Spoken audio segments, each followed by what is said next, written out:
Time now for the M&A Edge with John Bintz, a partner at Valuation Research Corporation, here to talk about when your business is about to take off or is it time to close. Good to have you back on the show. Thanks, Angie. Let's stress the positive and talk about businesses that might be on the verge of taking off. How do you know? What are the signs?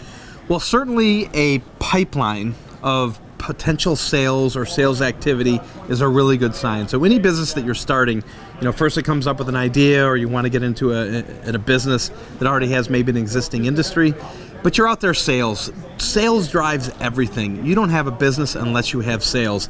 Like on Shark Tank, if you don't have sales, then it's just a hobby. It's just a hobby. So do you have to actually have these sales in closing or about to close? When should somebody maybe call it quits? When do they know? Yeah, certainly if there's activity in the pipeline and there's sales being generated or sales being closed, that's a really good sign and you want to see that out. But signs that things might not be happening for you in this particular company or this particular industry or this particular startup is if you're running out of money. And maybe you're out there looking for cash, startup venture, seed money, friends and family, credit cards, etc. Whatever you're doing in a startup phase, if you're running out of money, if you're running out of passion, or if you're running out of time, or maybe something else is taking your attention, then maybe it's time to walk away. Will the market actually tell you when your business is taking off or when it's time to close? Absolutely. The market. But the key is for you to get exposure to the market and make sure you cover all your bases in the market to see whether or not you will succeed or see whether or not your product or your service the market is accepting. You may be pricing it wrong. You might be selling ice to Eskimos and there's no market for that, right?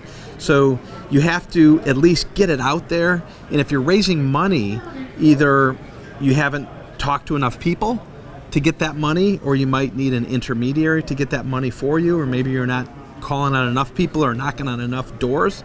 But you certainly have to get it out there to be as aggressive as possible to see if your product or service has a chance. When is it time to call in for extra help? Bring somebody in, call a specialist. Good question. If you have the money, then you call it in. If you don't have the money, then you're going to have to do it yourself. Or if you can convince someone, maybe you give them equity. I heard a story once, Facebook, and maybe this is true, maybe it's not, but this is what I heard anyways. When Facebook was starting out, they needed money, but they also needed their offices painted. So instead of giving the painter cash, they gave the painter equity in the company. And it was sold to them as a promise, we'll give you equity in this business that we're starting. And whether it's Facebook or another company, some people will work for equity instead of cash. Some people work for both equity and cash. And you got to be creative. If you're an entrepreneur, you have to be creative, and you might have to do an arrangement like that. It's a barter deal. That could work. Yeah, a little bit like a barter. Absolutely, people will barter.